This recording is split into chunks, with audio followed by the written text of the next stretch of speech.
Is up again. Malcolm from the NCMA show, bringing you ECW review time. It's been a long time since I've done an ECW review. And what better way to review an ECW pay-per-view is to review this.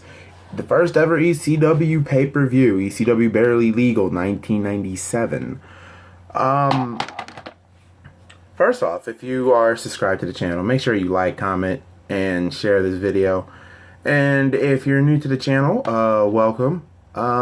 This content, I talk about wrestling all the time because I'm a huge wrestling fan. And despite what people think, saying that wrestling is fake or is fake and it's a waste of time, why do I watch it? Well, yes, it is. It's scripted, but what they do in the ring is real. If you get hit with a chair in the back, 9 times out of 10, you're not going to be walking familiar with it. But anyway, if you're new, just like, comment, and subscribe for more. If you love this video, leave a thumbs up. Prior to this review, I said on my ECW Heatwave 98, which is on my channel, you can watch it.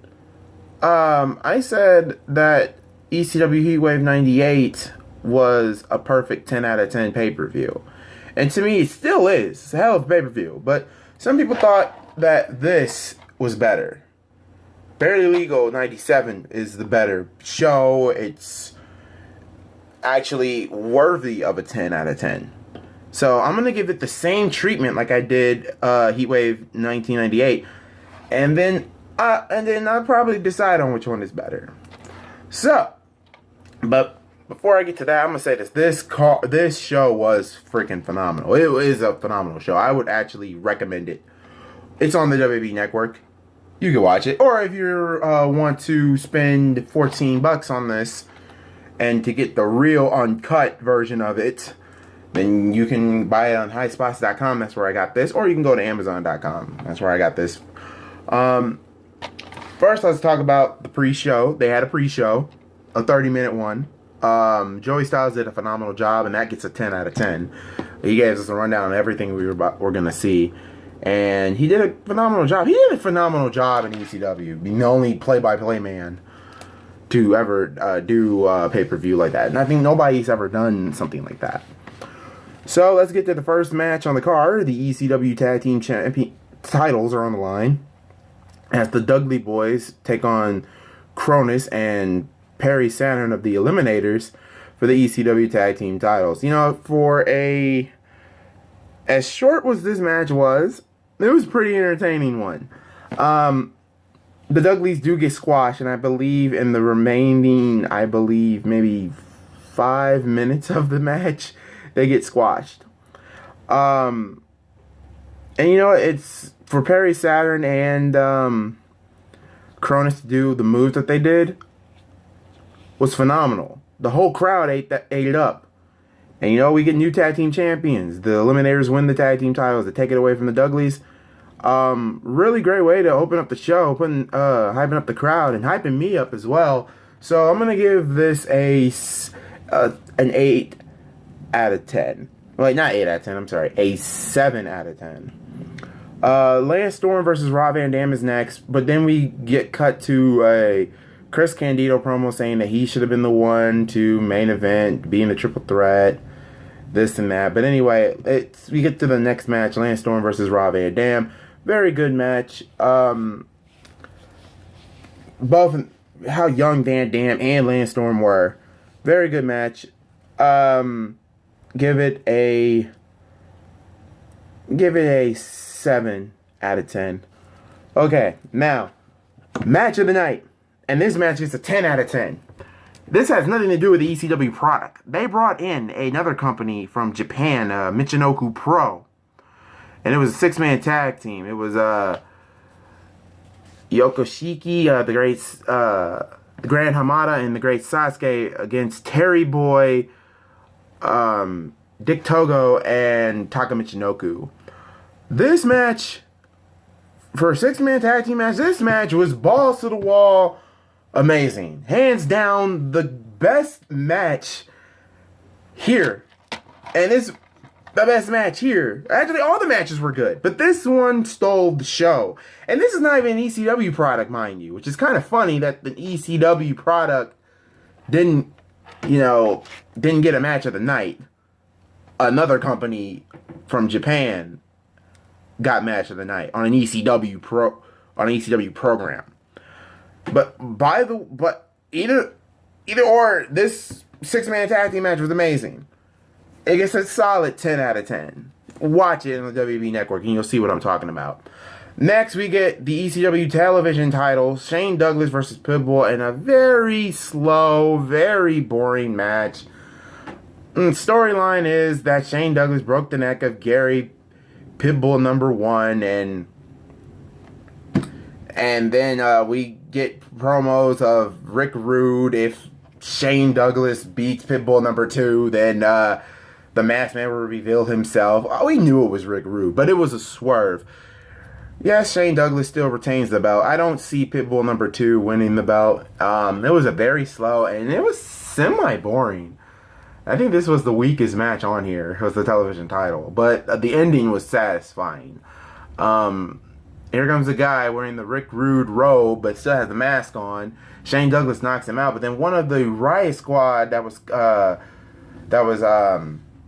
with Shane Douglas in his entrance took off the helmet and all, and it was Rick Rude. Rick Rude attacks Shane Douglas, but then out of nowhere, the masked man that Shane Douglas attacked was Primetime Brian Lee, a former prospect of the Triple Threat at the time. And he Primetime Slam, which is aka known as a choke slam, Shane Douglas. And it was pretty good. I liked it. I liked the swerve. The match, however, like I said, it's the weakest the weakest on the card. It gets a 5 out of 10. But the aftermath of it will get an 8 out of 10.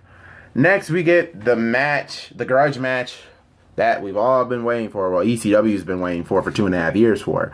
The first time Sabu and Taz fight each other one-on-one. Really great match here. Really great match. Gonna give it a 8 out of 10. Now let's go to the 3-way dance. This match here is getting 4.5. 4.5 stars out of 5. Terry Funk versus the Sandman versus Stevie Richards. All three men are freaking insane, but they were fighting for a purpose. Whoever wins gets to face Raven in the main event for the ECW World Heavyweight title. It was oh man, the Sandman took a lot of bumps in this, especially Terry Funk. I think he was 53 at the time when this pay-per-view was. On this pay-per-view, and kudos to Stevie Richards too. He took a hell of a beating in this match too. All three of these men took a hell of a beating. Terry Funk wins, so like I said, this gets a 4.5. And next is Raven versus Terry Funk for the ECW title. Raven basically beats down a tired and busts open the hell out of Terry Funk, and out of the blue, I guess more members of Raven Flock come in, and they were about to set up 3 tables, and Raven told Tommy Dreamer that he's going to end Terry Funk's wrestling career, his comeback, and he was going to do it right in front of Dreamer, but Dreamer wasn't going to stand for it. He was begging the Raven nest to come out there and attack him, but here comes Big Dick Dudley, and he decides to almost choke Dreamer, but switches it, reverse it, and Dreamer chokeslams Big Dick through all 3 tables, to the point where Tommy Dreamer comes out, beats DDT's Raven, and it looked like the ref was counting to the 3, but no, they ruined the ending, and Terry Funk wins with a small package and defeats Raven and becomes the new ECW World Heavyweight Champion. I'm going to combine the triple threat and this segment, because that's what mostly it was. The Raven versus Funk thing was a segment. It was a match, but it was still like a segment, because they were rushing to get the pay-per-view done, because I could hear Todd Gordon around the whole ring saying, we got 3 minutes, we got 2 minutes, y'all gotta end this fast so we can get off the air. And it was a beautiful moment having Terry Funk beat Raven, and I'm kind of happy with it. This whole pay-per-view was amazing. And with combining both segments, like I said, the match, the three-way dance got 4.5 out of stars, and Raven, and not Raven, and Terry Funk defeating Raven for the ECW World Heavyweight Champion will also get a 4.5 stars, basically making it 9.5 out of 10 for both segments. So there you have it. That overall, ECW's Barely Legal is one hell of a show. But it's gonna get a perfect 10, just like ECW Heatwave 98 got a perfect 10. But I don't know which show is better. I really don't know which show is better, guys. I really don't know. So you guys leave me on the comment section below on what you think is the better show, ECW Heatwave 98 or Barely Legal 97. You know what I might do?